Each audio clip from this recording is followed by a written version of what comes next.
But we're talking about amusement, not life and death. Forcing people to play a competitive game where most of the rules are rigged to begin with and the outcomes can be fatal is not funny. It's pretty sick. We think competition runs the world, but all it does is keep us running, often for sheer terror.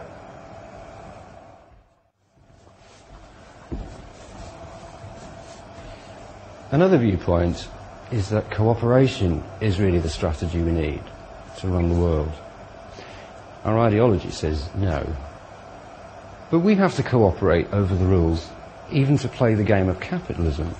We have to agree, cooperatively, to compete.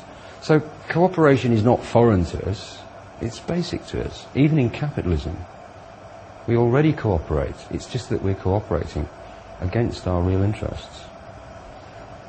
The players in the death monopoly game must have agreed cooperatively to the rules, or else they wouldn't be playing it.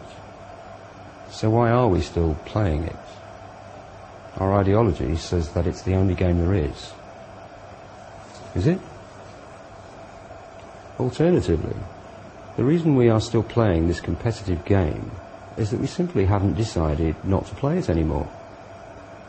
As long as we accept the rules, the game has to continue. The question is, given a free choice, do you accept those rules? So we all agree on private ownership of the toys, the wealth, what we call property. Property doesn't mean that you have the freedom of access to something. It means that you can deny that freedom of access to everyone else. Unless you're rich, property doesn't make you free. It puts you in chains. Think about this. If I could own the air you breathe, in other words, deny you access to it, I would be master of the world, and you would all be my slaves. You might not think that was very fair, but fairness has nothing to do with it. That's how the rule of property works, and we've all agreed to it. Everything, trade, markets, competition, scarcity, wars, poverty and the rest, they all stem from this one principle.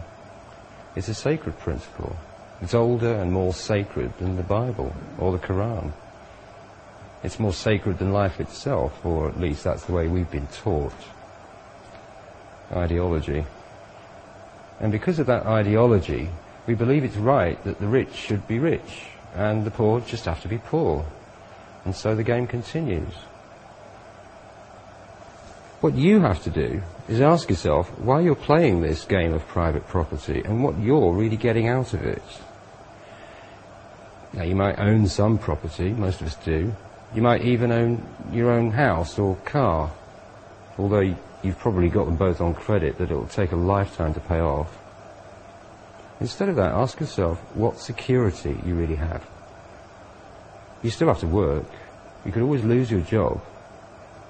And you live on a planet which is heating up while the chimneys go on belching smoke and the politicians go on belching smoke screens. This game we're playing, it's not going to last forever. When the forests are finally gone and the ice caps finally melted, it may be too late then to question these rules, death monopoly. There may not be any property left worth owning. Some people say that capitalism is the end of history. In fact, arguably, capitalism may be the end of us.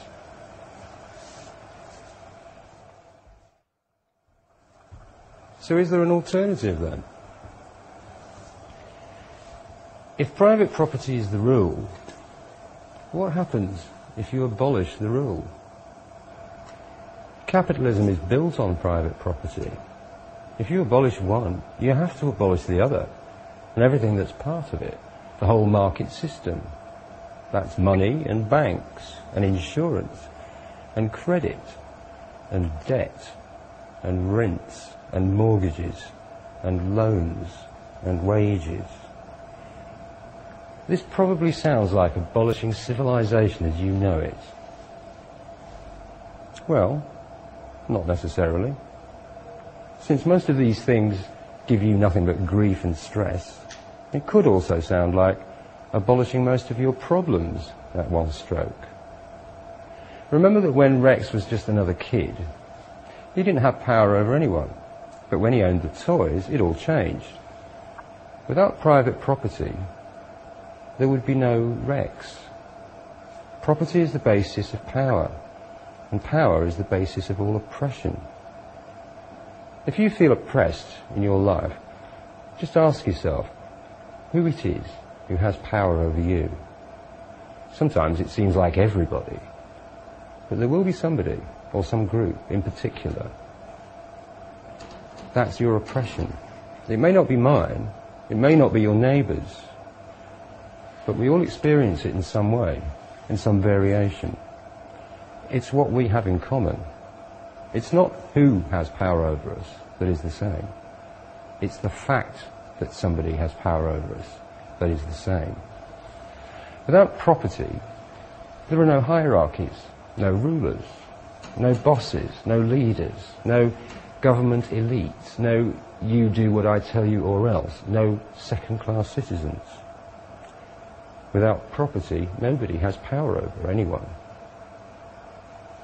That could sound like the end of civilization as we know it.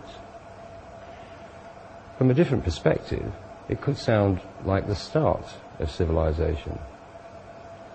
Without private property, there'd be no money for wages, so people would have to work for free. If you weren't being paid anyway, you could choose your job. But why would anyone do anything at all, you ask? Well, why do you do your hobbies? Nobody pays you. People like doing things, especially useful things. And remember, with no bosses, work would be quite a different experience. Of course, you wouldn't want to do your hobby for 60 hours a week. But when you consider the number of money-related occupations in capitalism which would be abolished, there would be an awful lot of people with nothing to do. If they all helped out with useful work, perhaps a post-capitalist society could reduce necessary work to a fraction of what it is today. Perhaps 10 hours a week rather than 30 or 40 or 50. Another thing, without private property, there'd be nothing really to fight over. Wars are always about property, or trade routes, getting them or protecting them, one way or another.